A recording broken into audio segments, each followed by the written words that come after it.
Hello everyone, and today we're talking about what's the difference between the verbs inflict and impinge on, upon.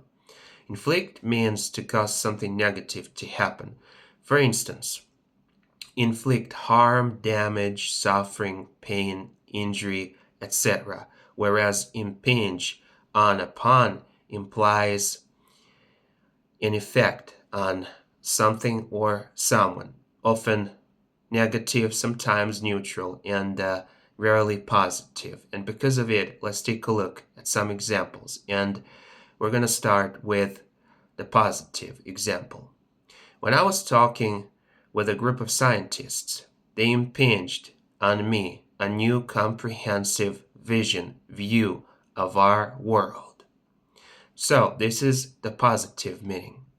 To the neutral one.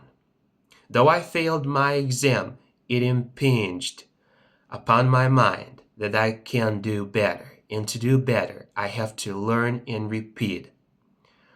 Learn and repeat. Learn and repeat each and every day, each and every day. And only then I can develop great skills and to be better at something.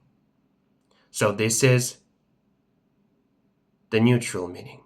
And to the negative meaning.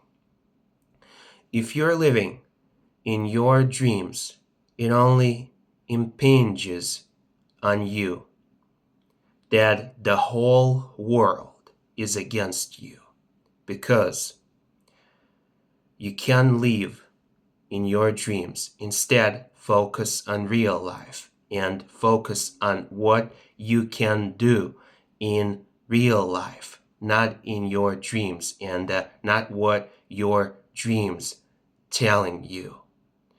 So this is the negative meaning. And that's it for today for these words, inflict and impinge on, upon. So now you know the difference. Thank you so much for watching and see you next time.